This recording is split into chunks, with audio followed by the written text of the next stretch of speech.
Hello everyone, welcome to mini blog of pulse and beats. আজকে দেখাবো মাটনের চর্বি বা ফ্যাট দিয়ে কী করে ঘুগনি বানাবো।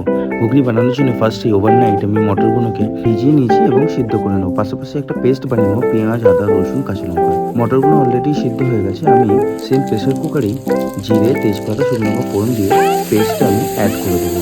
বেশ কিছুক্ষণ নাড়াচাড়া করার পর যখন তেল ছাড়তে শুরু হবে ওর মধ্যে আমি মশলার পেস্ট অ্যাড করে দেবো, হলুদ, জিরে, ধনে এবং কাশ্মীরি রেড চিলি পাউডার, এবং তার মধ্যে অ্যাড করে দেবো চর্বিটা। চর্বি থেকে যখন হালকা কষে একটু তেল ছাড়তে শুরু হবে আমি ওর মধ্যে অ্যাড করে দেবো মটরটা অ্যাড করে দিয়ে এবং পরিমাণ মতন জল অ্যাড করে দিয়ে ঢাকা দিয়ে আরও বেশ কিছুক্ষণ ফুটতে দেবো এবং ভালো করে নাড়াচাড়া করে নেবো।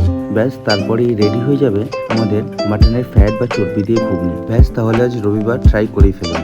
আর লালু ফুলুর দোকান যেতে হবে না, ঘরে বসে আপনি বানাতে পারবেন এরকম সুস্বাদু মাটনের চর্বি দিয়ে ঘুগনি। ভিডিওটা ভালো লাগলে লাইক, শেয়ার অ্যান্ড সাবস্ক্রাইব করবেন। Thank you. দেখা হবে পরের একটি ব্লগে।